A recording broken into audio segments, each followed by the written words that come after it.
Biafrans, fighting for our freedom. In the name of Chukwuabiama, we shall conquer. Oh yes, we are Biafrans, fighting for our freedom. In the name of Chukwuabiama, we shall conquer. Oh yes, we are Biafrans, fighting for our freedom. In the name of Chukwuabiama, we shall conquer. Yes, yes, yes. We are Biafrans fighting for our freedom. In the name of Chukwuabiama, the God Almighty, the Creator, we shall conquer.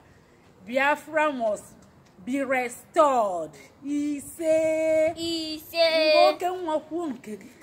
Biafra when? Yeah. When? Yo, really? When don't know? Yo.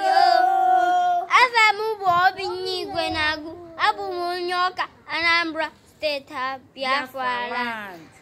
Databu 30th May 2020. Anyị na-echeta ndị nwụrụ anwụ na ebe na Biafra war, and the Biafra must come. Ise. Ngwa je kwuo. Biafra when? Biafra when? Yo. When? Yo. Biafra. Yo. Na flag when? Afamu ebube Chukwu kwenago. Abu m onye Ọka kwonye. Abu m onye Ọka.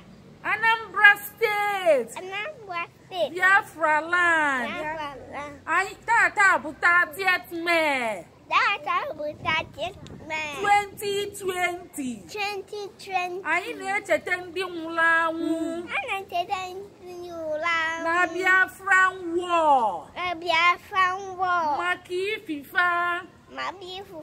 Biafra must come. Ise. Biafra must come. Ise. Yeah, ngwafuta adanna.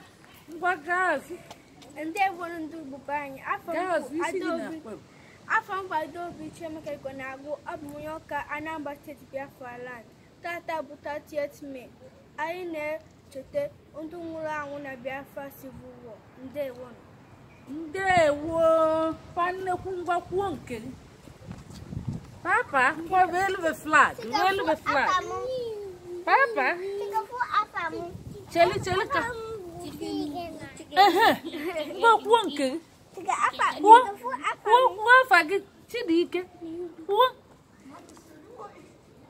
What faggot? Papa Neku. What faggot? Papa Neku. What faggot? Papa. What faggot? See, Famobu. Dike. Igwenagu.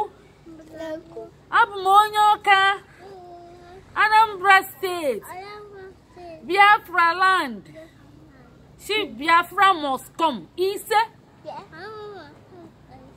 Tata bu 30th May 2020. We are celebrating our heroes. Those who died that we may live. Those who laid their life to save us. For their sake, Biafra must come. We should keep fighting until Biafra is restored. Bye.